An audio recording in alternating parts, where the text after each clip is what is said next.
Hey, it's been a while since I was, a long time since I didn't upload it, and you probably ask me for yourself, who are you and what are you doing? Well, I'm Zephyr, and clinically speaking, I'm a racing game fan. But I don't know which type of content should I probably make, or if you like any type of my content. I was kind of experimental at first, and yeah, with all the introduction out of the way, welcome to the Forza Horizon 1 preview.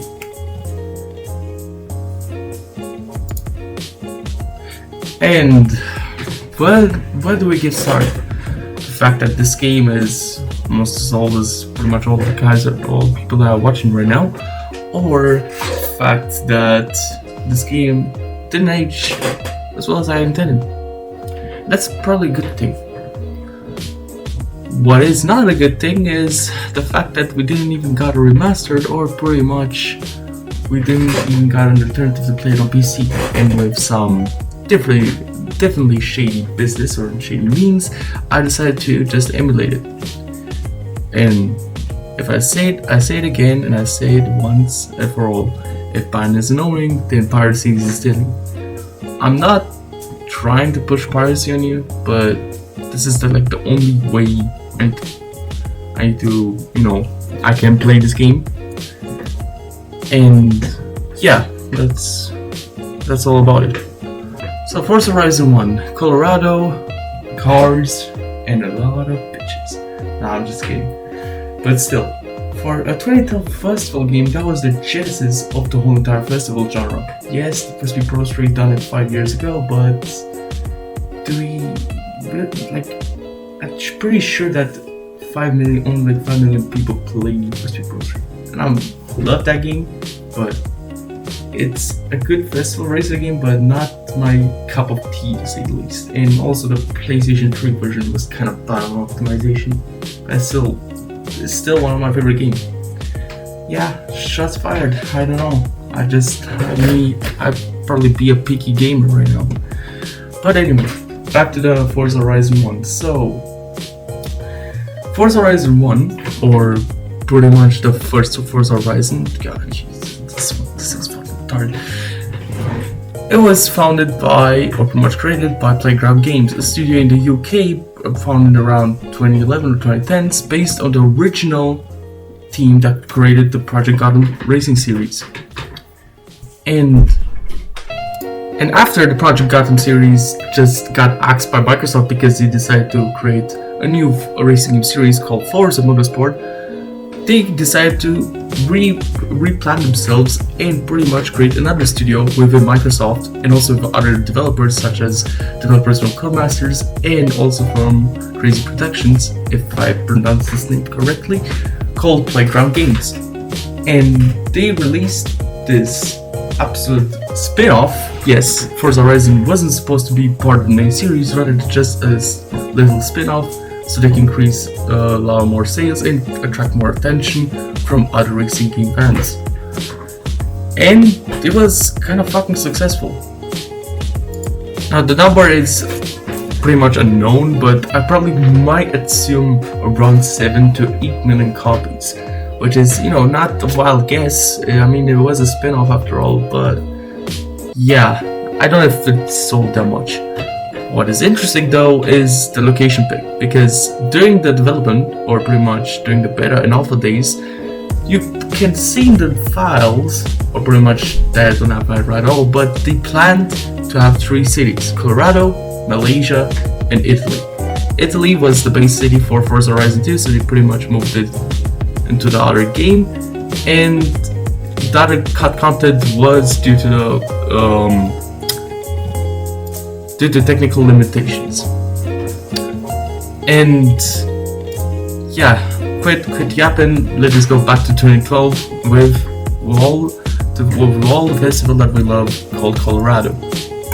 As we jump right in the first game, or pretty much the first game in the series, so we straight up not jumping in a supercar like the other games do.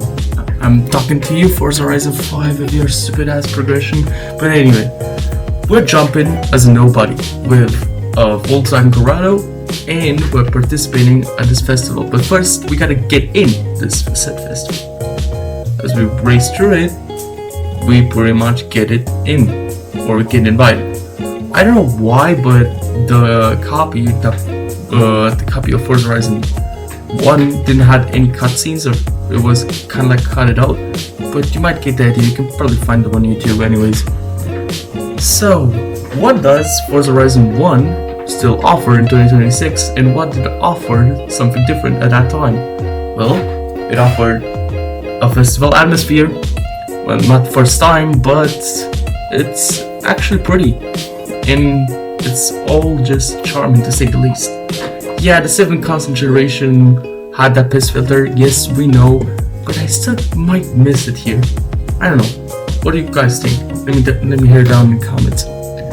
And about that, you had an actual progression system tied to the wristbands. You had different types of colors of wristbands. Yellow meant that you are pretty much just an amateur trying to be big. Then you got green, yellow, blue, pink, and also orange. And the final one is the golden wristband, or the 7th wristband. And they are all expanded across multiple types of events. And every type of event has a purpose. The purpose being not using the same old fucking car until the end of the game. Later games kind of bonded it. You still have some restrictions in Forza Horizon 5, but you can enter in most events with the same car and reach the end game with the first car that you buy. But not in Forza Horizon 1. Forza Horizon 1 gives you a purpose to buy some cars. Or me, where I pretty much just done a challenge without spending any money. Shout out to Dub7 for creating this wonderful idea. I got almost all the cars by this strategy. You just need to start and pretty much just use the free cars, use the free discount signs, and also the free bonfires, so you don't get locked out of the restrictions. And also do the showcase events, because they give you free cards for basically nothing. It's about that. The gameplay actually aged like a fine wine. We had actual physics in the game. I'm not gonna get you for Forza Horizon 4. And we had a purpose towards the progression system, because you had also an actual story. You start from the bottom, get to the top, defeat Darius Flint, with a dark twist at the end, but I'm probably gonna tell you at the end of the video. So what has the game to offer? Well, a multitude of cards, more basically, a whole total of 218 cards to offer. Some of them from pretty obscure brands, for example Roof, which was the alternative for Porsche back when EA had the exclusive license for it. I'll probably make a video about, exclusive licenses in the Refin and why they suck, but that's gonna be, something else for the future if you like and subscribe to that. Anyway, and the only rival in the game isn't Darius Flint. You have got a bunch of multiple rivals that you want to challenge you for the wristband, or they pretty much want to challenge you in a 1v1. And the neat thing is that you can also take the car at the end if you win one of these showdown events. You got Ali Howard, Duke McQuire, Marco Maron, Sally Malik, Holly Harper, and especially the cream of the crop, Darius Flint, with the golden wristband, and he also drives a Ferrari 599XX, which also means that he is the final boss of the game. Simple enough, and you have to work up the ranks, get more wristbands, and eventually challenge the Horizon champion of 2012, Darius Flint. Oh, and I also forgot Ramona Kavash, but that is just more, not like a rival. You can beat very easily, even in your starter car.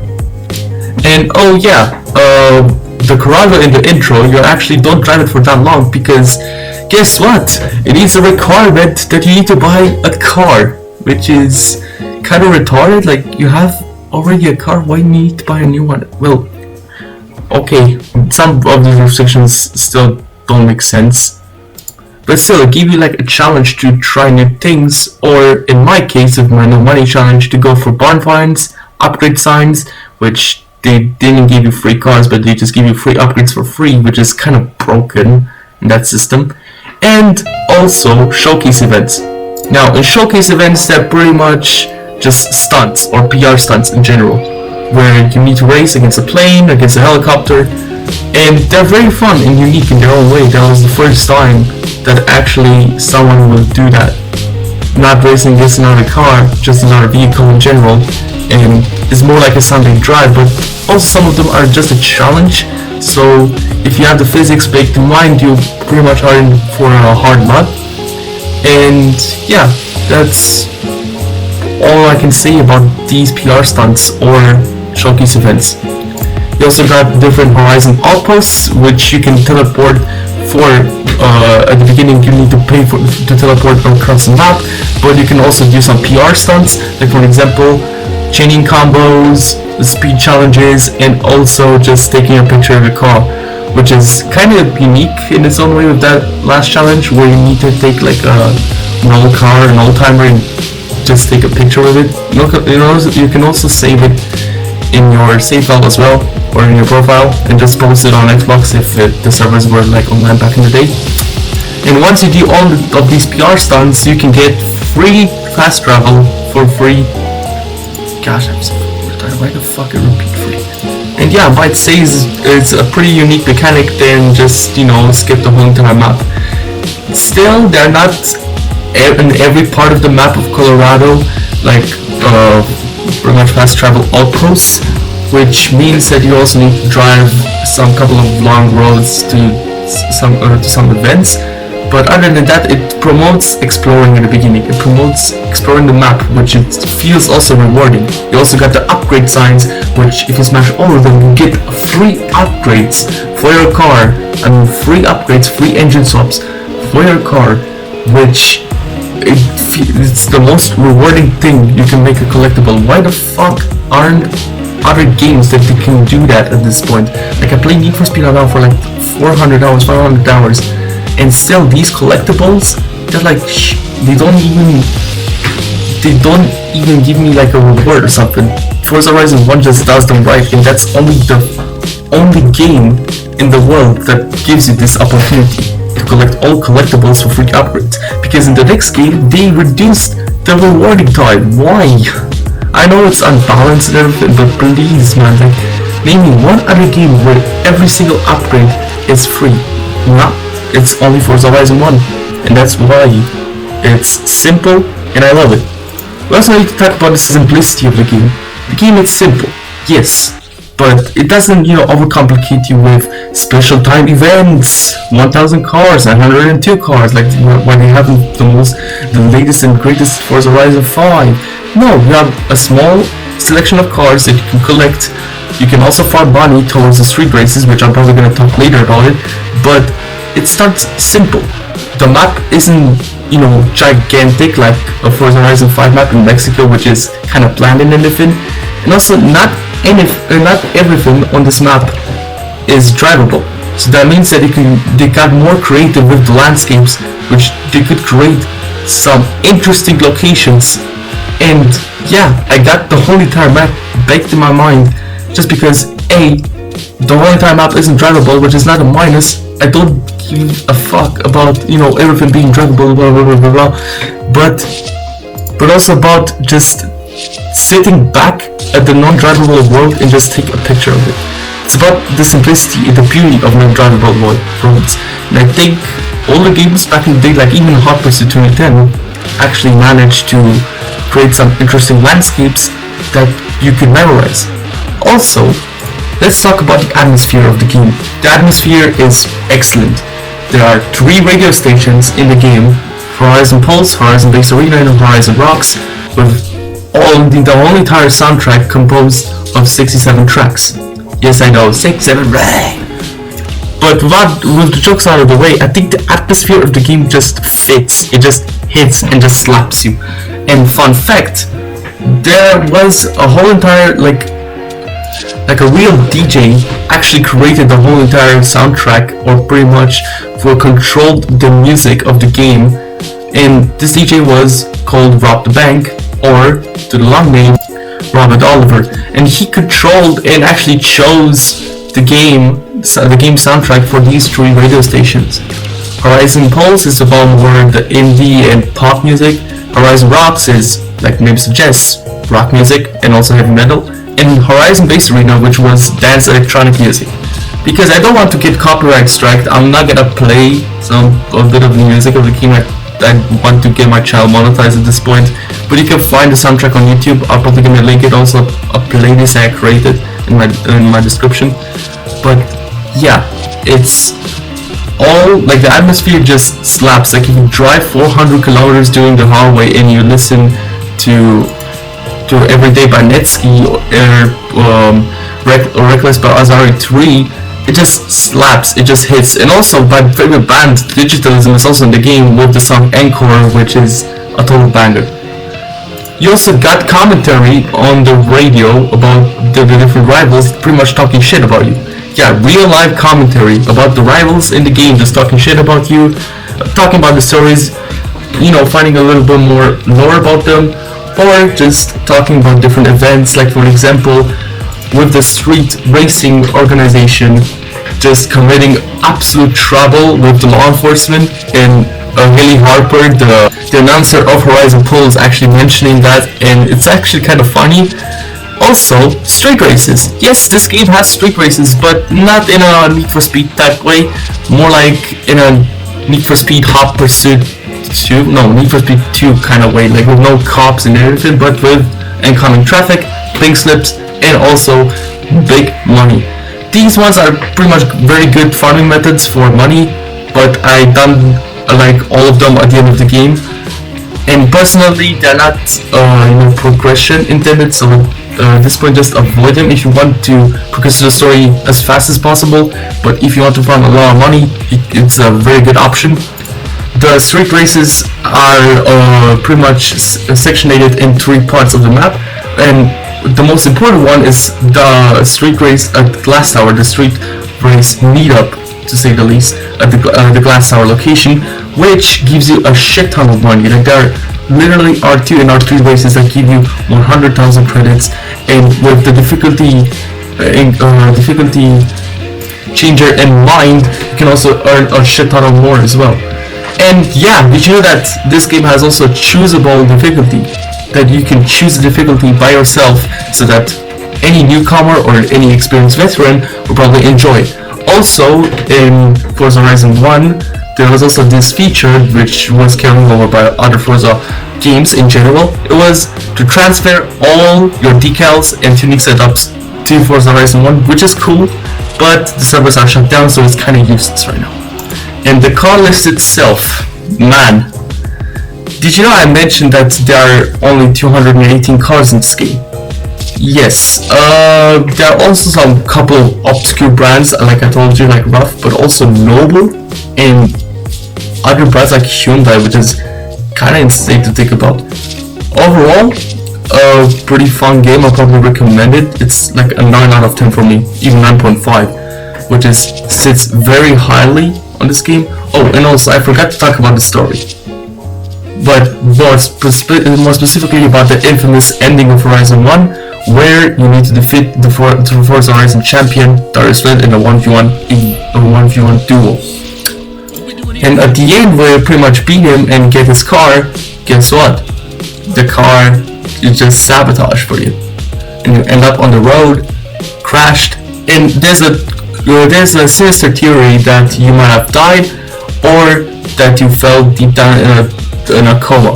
And also Darius Flint comes also back in Forza Horizon 5, like he makes a return to Forza Horizon 5 during the nostalgia update, which it might be, something,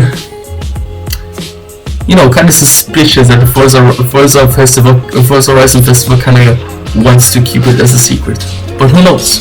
Maybe you have different theories, maybe everything was just a dream. All in all, you got also sprints and circuits as well in this game, and yeah, overall it's just a fantastic game, a fantastic option, and I think the perfect Forza Horizon game if you want to have something simple but also having a choice at this point.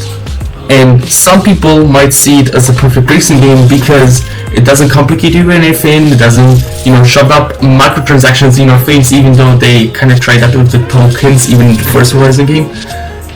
And that everything just feels, it has its feel and everything, like playing with no HUD on this game is just so beautiful.